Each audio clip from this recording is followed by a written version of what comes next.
గత వారం ముగ్గురు అతిథుల గురించి చెప్పుకుంటూ స్వామి తర్వాత రాకాడి బాబా వాళ్ళు యాత్రలో భిక్ష కోసం చెప్పుకున్న సన్నివేశాన్ని చెప్పుకున్నాం. అప్పుడు ఇద్దరు పైమెట్టి మీద రాకాడి బాబా, కింద మెట్టి మీద స్వామివారు కూర్చుండి కొద్దిసేపు కళ్ళు మూసుకొని తెరిస్తే వారికేమో స్వామివారి దగ్గరేమో ₹2 కాగితాలు పెద్ద వేశారంట, కానీ బాబా దగ్గర అంతా చిల్లర వేశారంట. ఆయన చూసి నవ్వుకొని లోకం పొగడ గురించి చెప్తూ ఉన్నారు.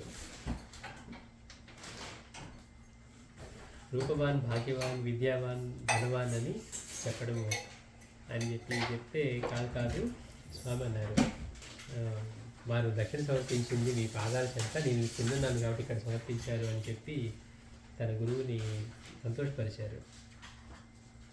ఆ ఉత్తమ పలుకులకి అత్యంత సంప్రీతులైన గురువర్యులో ఆనందంతో ఉప్పొంగిపోయి శభాష్ శివ శభాష్ అని విష్ణుకున్నారు. ఇట్లాంటి అలౌకికమైన అపర్ణీయ సన్నివేశాలు ఎన్నో ఆ గురు శిష్యుల మధ్య జరిగినవి. అయితే ప్రజలతో ఎక్కువ సంపర్కం పెట్టుకొని శ్రీ రాకాడి బాబా గురించిన వివరాలు చాలా అరుదు. బాబావారు ఏకాంతంగా ఉండేవారు. ఎవరు వెళ్ళినా కానీ రాకాడి బాబా వారి దగ్గర ఆయనతో రాత్రి ఉండడానికి ఉండేది కాదు. మనకి మాస్టర్ గురించి, మాస్టర్ దర్శనానికి వెళ్ళినప్పుడు కూడా ఆయనేమో వెంటనే పంపించాలని, మాస్టర్ గారు మొండిగా నేను ఎట్లయినా సరే ఉండాలని బాబాను ప్రార్థిస్తూ అట్లా చేసి చివరికి ఎవరిని అంగీకరించని స్వామి రాకాడి బాబా అంటారు, మా పూర్ణానందుడైనా తిరిగి తావుకు వెళ్ళిపోవాల్సిందే అంటారు. అట్లాంటిది మాస్టర్ గారి దగ్గర వచ్చినప్పుడు మాత్రం ఈ అనసూయ స్థానం నీదే అని గుర్తుంచుకో అని చెప్తూ మాస్టర్ గారిని ఆ రోజు రాత్రి ఉండడానికి అవకాశం కల్పించి మళ్ళీ పొద్దున్నే భిక్ష పెట్టి పంపిస్తారనమాట. అంటే ఈయన ఎక్కువగా జనసంపర్కం ఏం కలిగి ఉండేవారు కాదు. అలా ఎక్కడో ఒంటరిగా ఉండేవారు, రాత్రులు మేలుకొని అంతా కూడా.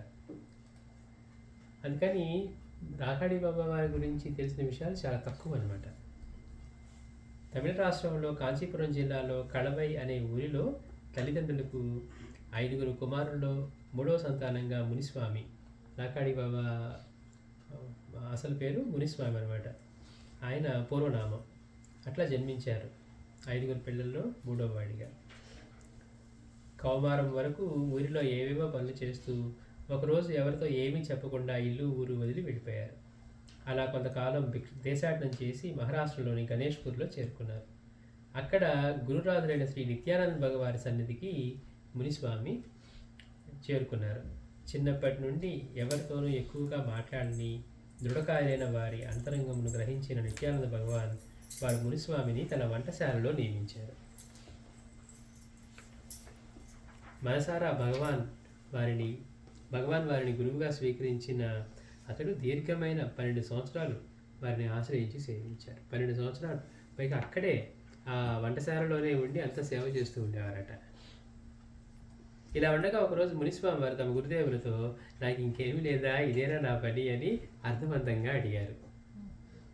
శిష్యుని తపో సమయం ఆసన్నమైందని తెలిసిన నిత్యానంద భగవాన్ వెంటనే, నీ సమయమైనది కావున నీవు కొంతకాలం దీక్షలో ఉండటం మంచిది అని అంటూ మంత్రోపదేశం చేసి కాషాయం ప్రసాదించి ఓంకారానంద అనే సన్యాసాశ్రమ నామకరణం చేశారు. శ్రీ గురుదేవుల వారికి సాష్టాంగ ప్రణామాలు సమర్పించుకొని గణేష్పురికి కొంత దూరంలో ఉన్న మందాకిని పర్వతంలో ఒక గుహలో తపస్సు ప్రారంభించారు. కొంతకాలం తర్వాత పరమార్థాన్ని గ్రహించిన స్వామి శ్రీ ఓంకారానందుల వారు తిరిగి తమ గురుదేవుల దర్శనానికి వస్తూ ఉండగా బాగా చీకటి పడింది. దారిలోని వజ్రేశ్వరి దేవాలయానికి కొంత దూరంలో ఉన్న దోగడి బాబాను వారి సమాధి మందిరం చేరేసరికి వారికి చాలా ఆకలి వేసినట్లుగా అనిపించింది. అక్కడి నుంచి వస్తూ భగవాన్ దగ్గరికి వస్తూ ఉంటే నిత్యానంద భగవాన్ దగ్గరికి దారిలో ఈ దోగడి బాబా వారి సమాధి అక్కడ చేరుకున్నారట. అక్కడి నుంచి వస్తూ ఉంటే బాగా ఆకలిగా ఉంది. వెంటనే ఆ చీకట్లో నుండి ఒక ముసలమ్మ పళ్ళెంలో వివిధ రకాల ఆహార పదార్థాలు తీసుకువచ్చి వారికి ఇచ్చింది.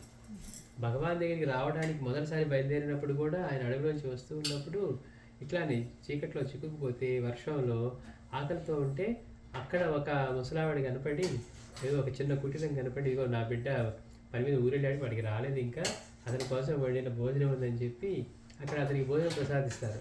అరణ్యంలో ఒంటరిగా ఈవిడెవరు ఉండటం ఏంటి, బిడ్డ ఎక్కడి నుంచి అక్కడికి వెళ్ళడం ఏంటి అనుకుంటూ, అప్పుడు కాదు ఇది సాక్షాత్తు తన అమ్మవారే అని చెప్పి ఆ రోజు తీసుకున్న తర్వాత పొద్దున్న చూస్తే ఆవిడ ఉండరు అనమాట. అంటే అట్లా గురువు అనుగ్రహించారు. మళ్ళీ ఈ తపస్సు అంతా అయిపోయి మళ్ళీ వస్తున్నప్పుడు కూడా మళ్ళీ అలానే జరిగింది. జరిగితే ఇక్కడ మళ్ళీ ఆ, ఆ దోగడి బాబా వారి సమాధి దగ్గర అనమాట. అక్కడ చీకట్లో ఒక ముసలమ్మ వచ్చిందట. పళ్ళెంలో వివిధ రకాలైనటువంటి ఆ, ఆహార పదార్థాలు తీసుకువచ్చి వారికి ఇచ్చింది. వారప్పుడు ఆమెతో, మీరెవరు, ఎక్కడ ఉంటారు అని ప్రశ్నించగా, నేను ఆ ప్రక్క వీధిలో ఉన్నాను, నీకు ఇది సరిపోకపోతే మా ఇంటికి వస్తే ఇంకా ఇస్తాను అంటూ వెళ్ళిపోయింది ఆ ముసలమ్మ.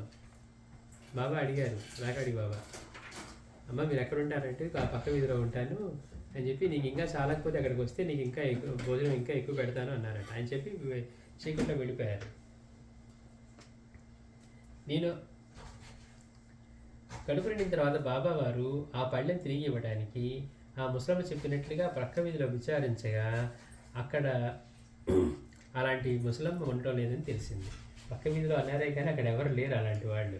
సరే బాబా ఎందుకు అడిగారు, ఇప్పుడు ఆ పళ్ళెం తిరిగి ఇచ్చేద్దామని చెప్పి వెళ్ళి అడిగితే అక్కడ అలాంటి వాళ్ళు ఎవరూ లేరని చెప్పారట. వెంటనే ఒక మెరుపుల తనకు భిక్ష ప్రసాదించి సాక్షాత్తు ఆ వజ్రేశ్వరి మాతే అని అర్థమైంది. ఆ రాత్రి దోగడి బాబా సమాధి మందిరంలో గడిపిన ఓంకారానందలు మరుసటి రోజు పొద్దున్నే నిత్యానంద భగవాన్ సన్నిధికి వచ్చారు. శిష్యుడిని చూసి ఎంతో ఆనందంతో వారు స్వీకరించి, నిన్న రాత్రి నీవు ఆకలితో ఉన్నప్పుడు అమ్మవారు అన్నం పెట్టారు కదా అని అడిగారు. చూడండి, నిత్యానంద భగవాన్ అడుగుతున్నారు, నిన్న రాత్రి నువ్వు ఆకలితో ఉన్నప్పుడు అమ్మవారు అన్నం పెట్టారు కదా అని అడిగారు. తర్వాత భగవాన్ వారి శిష్యునికి సతీ అనసూయ ఆశ్రమం అనే పేరుతో తమ ఆశ్రమానికి కొంత దూరంలో ఉండి పారుతున్నటువంటి తేజస్ తాపస్ నది దగ్గర ముడ్డున ఆశ్రమం కట్టించారు. చిన్న ఆశ్రమం కట్టించి శరీరం నిండా విభూతి పూసుకుంటున్న ఓంకారానంద స్వామి వారిని భక్తులు రాకాడి బాబా, రాకాడి అంటే మరాఠీ భాషలో బూడిద అని అర్థం. అట్లా ఆయన ఓంకారానందుని గురువు గారు పెట్టినా కానీ ఆయన ఒళ్ళంతా బూడిద రాసుకోవడం వల్ల ఆయన్ని రాకాడి బాబా అని అక్కడ వాళ్ళందరూ పిలుస్తూ ఉండేవారు మహారాష్ట్రలో. నిత్యము మధ్యాహ్న భిక్ష కొరకు ఆ నది దాటి గురుదేవులు వారి ఆశ్రమానికి వెళ్ళేవారు. కానీ భిక్ష కోసమే ఆశ్రమానికి మాత్రం వెళ్ళేవారు కాదు. గేటు దగ్గర నిర్ణీత సమయానికి సేవలు భిక్షతో వేచి ఉండేవారు. ఆశ్రమానికి వెళ్ళేవారు భిక్షకి, కానీ లోపలికి వెళ్ళి భిక్ష చేసేవారు కాదట. బయట గేటు దగ్గరే ఉండేవారు. ఆ సమయానికి వాళ్ళు వచ్చి రెడీగా ఉండేవారు. పొరపాటున ఆ సమయానికి ఎవరు అక్కడ లేకపోతే వారు వెంటనే తిరిగి వెళ్ళిపోయేవారు. కాబట్టి సేవకుల సమయానికి అక్కడ లేనట్లయితే రాకాడి బాబా వారు అనసూయ ఆశ్రమం నుండి బయలుదేరే సమయంలో ఇక్కడ నిత్యానంద భగవారు, ఒరేయ్ అదిగో ఘోరపు వస్తున్నాడు అని ముందుగానే హెచ్చరించేవారు. బాబా వాళ్ళకి చెప్పేవారు, అదిగో అక్కడి నుంచి రాకాడి బాబా వస్తున్నాడు, అదిగో ఘోరపు వస్తున్నాడు, మీరు సిద్ధంగా ఉండండి అని భిక్ష ఇవ్వడానికి. ఒరేయ్ అదిగో ఘోరపు వస్తున్నాడు అని ముందుగానే హెచ్చరించేవారు. అలా కొంతకాలం గురుదేవుల సన్నిధిలో గడిపిన బాబా వారు తమ గురుదేవులు వారి మహాసమాధి అనంతరం 1962-63 సంవత్సరంలో అక్కడి నుండి బయలుదేరారు గణేష్పూర్ నుంచి. కారణం లేకుండా మహాత్ములు ఎక్కడికి కదలరు అని వేదాలు చెప్తున్నాయి. బాబావారు అక్కడి నుండి బయలుదేరి దేశాటన చేస్తూ 64-65 సంవత్సరంలో తమిళ రాష్ట్రంలోని తిరునల్వేలి కారయార్ చేరుకున్నారు. వారక్కడ సింగంపట్టి జమీందార్ వారి కార్యనిర్వహణ చేయబడుతున్న స్వరముత్తు అయ్యనార్ క్షేత్రానికి తమ కార్యసిద్ధికై స్వీకరించారు. ఇంకా అక్కడి నుంచి ఆయన నిత్యానంద భగవాన్ సమాధి చెందాక ఇక్కడికి వచ్చారనమాట. గణేష్పూర్లో పోస్ట్ మాస్టర్గా ఉద్యోగం చేస్తూ ఉండే, ప్రస్తుతం కారయార్లోనూ పోస్ట్ మాస్టర్గా ఉద్యోగం చేస్తున్న వారి పాత భక్తులు ఒకడు క్షేత్రం పక్క నుండి పారుతున్న తామ్ర నది ఒడ్డున అశ్వత్థ వృక్షం కింద వారికి ఒక కుటీరం నిర్మించాడు. అక్కడ అతనే ఉన్నాడు. తర్వాత ఇతను పోస్ట్ మాస్టర్గా పనిచేస్తూ ఇక్కడికి వచ్చాడు అనమాట. వచ్చి స్వామివారికి అక్కడ ఏం చేశాడట, ఆ నది పక్కన చిన్న కుటీరం లాగా ఏర్పరిచారు ఈ రాకాడి బాబా వారికి. వారక్కడ నిత్యాగ్న హోత్రాన్ని పెట్టుకొని ఎవరితో సంబంధం లేకుండా కాలం గడుపుతూ ఉండగా దొరై రాజు గారితో పరిచయం కలిగింది, నంబి వాళ్ళ నాన్నగారు వాళ్ళతో. ఇక్కడికి ఈ పోస్ట్ మాస్టర్ చెప్తేనే అక్కడ ఒక బ్రాహ్మణ యువకుడు దీక్షలో ఉండి తపస్సు చేసుకుంటున్నాడని రాకాడి బాబా వారికి చెప్పింది ఆ పోస్ట్ మాస్టర్ అనమాట, స్వామీజీ గురించి. మొదటిసారిగా బాబా అక్కడికి వెళ్ళడానికి ముందు. తర్వాత ఇక్కడ మొదటిసారిగా ఇక్కడే ఈ దొరై రాజు గారితో పరిచయం కలిగింది. నిదానంగా ఆ కుటుంబ సభ్యులందరూ వారికి దగ్గర కావడంతో వారు అప్పుడప్పుడు వాళ్ళ ఇంటికి వెళ్ళేవారు. అలా ఉండగా ఆ సంవత్సరం విపరీత వర్షాలకు వరదలు వచ్చినవి. ఆ రోజు కూడా బాబావారు హోమగుండం ముందు నిశ్చలంగా కూర్చున్నారు. చూస్తూ ఉండగానే తామ్రపర్ణి నది పొంగసాగింది. ప్రమాదాన్ని గుర్తించిన భక్తులు బాబావారికి ప్రమాద సూచనలు ఇచ్చినా వారు అవి విననట్లు అలా ఉండిపోయారు. ఆయన మాత్రం అక్కడ కూర్చొని ఆయన హోమగుండం ముందు అట్లానే ఉన్నారు. ఆ పక్కనే నది కదా, మొత్తం నీళ్ళంతా వచ్చి పొంగిపోయి వరదలు వచ్చేసినా కానీ వాళ్ళు చెప్తూ ఉన్నా కానీ బాబా మాత్రం అట్లానే కూర్చున్నారు. రాకడి బాబా వాళ్ళు ఏమి చెప్పి వెళ్ళినట్టుగా అట్లానే కూర్చుండిపోయారు. భయభ్రాంతితో భక్తులందరూ చూస్తూ ఉండగానే నది బాబా వారితో సహా ఆ చిన్న కుటీరాన్ని ముంచుతూ పొంగి ప్రవహించింది. ఆయన మీదుగా నీరు హృదయభేదకమైన ఆ దృశ్యం చూసిన వాళ్ళందరూ చాలా దుఃఖితులైనారు. 3 రోజుల తర్వాత వరద నీరు తగ్గిన వెంటనే భక్తులు వచ్చి చూడగా బాబావారు అదిగో తమ నిత్యాగ్నిహోత్రం ముందు ఆ కుటీరంలో కూర్చున్నారు. ఆ అద్భుత దృశ్యం దర్శించిన వారి ఆశ్చర్యాన్ని వర్ణించలేరు. అయితే సాధ్యమైనంత వరకు కూడా వారి ఎవ్వరిని దగ్గరికి రానిచ్చేవారు కాదు. వారు దొరైరాజు గారింటికి, పోస్ట్ మాస్టర్ గారింటికి తప్ప ఇంకెవరింటికి వెళ్ళేవారు కాదు. అలా కొనసాగుతూ ఉండగా భక్తులతో పాటు విమర్శకులు కూడా పెరిగారు. ఒకరోజు ఒక అతను బాబా వారిని ఆట పట్టించాలనే ఉద్దేశంతో వచ్చి, మీకు ఈ అరణ్య ప్రాంతంలో ఏమి తింటూ బ్రతుకుతున్నారు అని హేళనగా అడిగాడు. వారప్పుడు భక్తులు ప్రేమతో ఏమైనా పెడితే తింటాను అని చెప్పారు నాకడి బాబావారు. అయితే భక్తులు ప్రేమతో ఏమిచ్చినా మీరు తింటారా అని అతను మళ్ళీ హేళనగా అడగగా వారు తప్పకుండా భక్తులు ప్రేమతో ఏమిచ్చినా తింటాను అని అతని మనసు తెలుసుకొని వారు అన్నారు. అలాగైతే రేపు నేను మీకు ప్రేమతో పెడతాను, తినాలి అని హెచ్చరిస్తూ వెళ్ళిపోయాడు. మర్నాడు అతను ఒక పెద్ద పొట్లం తీసుకొచ్చి బాబా వారికి ఇచ్చి, ఇదిగో నేను ఇది మీకు ప్రేమతో తీసుకువచ్చాను, తినండి అని వ్యంగ్యంగా ఒక వికిలి నవ్వుతూ అన్నాడు. అయితే వారు ఆ పొట్లం తెరవకుండానే, మంచిది కానీ నీవు కూడా నాతో పాటు ఏమైనా తింటే బాగుంటుంది, పెరుగన్నం అయితే మంచిది అని అర్థవంతంగా అన్నాడు. అయితే వారి మాటల్లోని గూఢార్థం తెలియక అతడు, నాకేం అక్కర్లేదండి, మీరు ఒక్కరు తింటే చాలు అని వారిని తిరస్కరించగా వారు మళ్ళీ అట్లా కాదు, నీ మేలు కొరికే చెప్తున్నాను అన్నారు. అప్పటికే అక్కడికి చేరిన భక్తులకు బాబా వారు 5-6 లీటర్ల పెరుగు తెమ్మని చెప్పి ఆ పొట్లం విప్పారు. ఆ పొట్లంలో పండు మిరపకాయలను చూసి జనమంతా నివ్వెరపోయారు. ఆయన తినడానికి ఏం చేశాడు, స్వామిని ఆట పట్టించారని బాగా ఒక పొట్లం నిండా పండు మిరపకాయలు తీసుకొచ్చారు.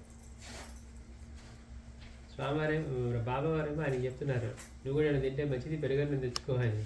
కానీ అతను వినలా, నాకేం అక్కర్లేదు అన్నాడు. సరే బాబా ఆ పొట్లం విప్పి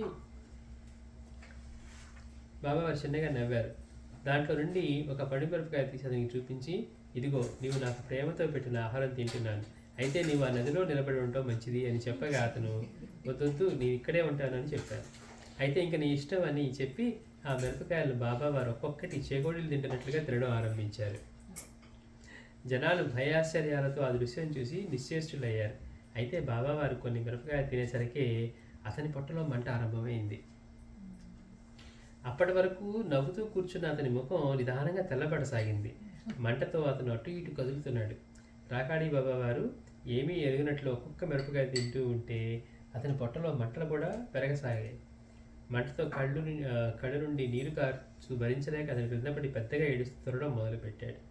ఈ వింతను చూసిన జనమంతయు నమ్మలేక ఒకరి ముఖాలకు చూసుకుంటూ ఆశ్చర్యపోయారు, అవాక్కైపోయారు. అంటే తింటున్నదేమో బాబావారు, అక్కడ కడుపు మంటతో కిందపడి దొరుకుతున్నదేమో ఆ తెచ్చినవాడు అనమాట. వీళ్ళందరికీ అర్థం కాల. అంతలోనే ఎవరో పెరుగు తెచ్చారు. బాబా చెప్పారు కదా పెరుగు తీసుకురామని, 5-6 లీటర్ల పెరుగు తెచ్చారు. వెంటనే బాబావారు మిరపకాయలు తినడం ఆపి అతనితో ఆ పెరుగంతా త్రాగించి భక్తులతో అతనిని నదిలోకి తీసుకువెళ్ళమని ఆదేశించారు. కొంతసేపు తర్వాత కడుపులో మంటలు తగ్గిన అతడు వారి పాదాలపై పడి క్షమాపణ వేడుకున్నారు. ఇలా ఉండగా బాబా వారి పోస్ట్ మాస్టర్ భక్తుడు అన్నపానీయాలు లేక ఒక బ్రాహ్మణ యువకుడు అరణ్యంలో బాణతీర్థంలోని వరుణగృహలో తపస్సు చేసుకుంటూ ఉన్నారు అనే సమాచారాన్ని బాబా వారికి అందించారు. వారు వెంటనే అక్కడికి వెళ్ళి సుమారు నెల వరకు అన్నపానీయాలు లేకుండా సమాధి స్థితిలో ఉన్న ఆ యువకుడిని తమదైన శైలిలో లేపి ఆ గుహలోని ఒక రాయి క్రింద చేతులు చాపి ఆ రాత్రి నుండి తీస్తున్నట్లు అరటి ఆకులో వడ్డించిన వేడివేడి అన్నం కూరలతో సహా 2 ఆకు కప్పుల్లో రసం, పెరుగు బయటకు తీసి స్వామీజీకి ఇచ్చారు. అలా ఇద్దరు యతీశ్వరులు పరస్పరం తెలుసుకున్నారు. తర్వాత బాబా వారి స్వామీజీని దొరైరాజు కుటుంబానికి పరిచయం చేశారు. అలాగే 1967 సంవత్సరంలో కార్తీక పౌర్ణమి నాడు బాణతీర్థంలోని తామ్రపని నదిలో రాకాడి బాబా వారు కామేశ్వరుడికి అభిషేకం చేసి పూర్ణానంద అనే నామకరణం చేసి కాషాయం ప్రసాదించారు. తర్వాత మరికొంతకాలం వరకు వారిద్దరూ కారయార్లోనే ఉన్నారు. చివరకు 1965 సంవత్సరంలో ఆగస్టులో వారిద్దరూ దొరైరాజు గారి ఇంటి పై భాగంలోని స్థలంలో ఒక మండల కాలం యజ్ఞం చేశారు. మనం దీని వివరంగా చెప్పుకున్నాం. ఒక ఆవు ఉండేది, ఆవు అడవిలో తిరుగుతూ ఉండేది. పాలు కావాలంటే వీళ్ళు వెళ్ళి మళ్ళీ వచ్చిన తర్వాత ఉండి తర్వాత అంతా అయిపోయిన తర్వాత మళ్ళీ అది చనిపోతుంది కూడా, ఇది తాడు బిగుసుకొని అదంతా. అని అంటే అమ్మవారు వచ్చారు, కావాల్సి చేశారు, వెళ్ళిపోయారు అన్నట్టుగా. అంటే ఎంత ఆశ్చర్యంగా ఉంటాయి ఈ విషయాలన్నీ. పైగా ఇద్దరు కలిసి అక్కడ ఉండి బాబావారు రాకాడి బాబావారు స్వామివారి కలిసి ఇవన్నీ అక్కడ అంత హోమాలు అవన్నీ చేశారట.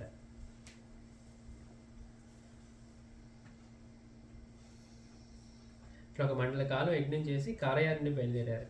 స్వామివారి తర్వాత 1997 సంవత్సరం వరకు ఎన్నోసార్లు తమ తపోస్థానానికి వెళ్ళినా రాకాడి బాబా వారు మాత్రం మళ్ళీ ఎప్పుడు కూడా అక్కడికి వెళ్ళలేదు. పైగా తెలిసినంత వరకు స్వామివారి భక్తుల్లో 4-5 తప్ప ఇంకెవరు వారిని దర్శించినట్టు తెలియదు. స్వామివారి భక్తులు ఒక 4-5 మాత్రమే రాకాడి బాబా వారిని దర్శించుంటారు అని.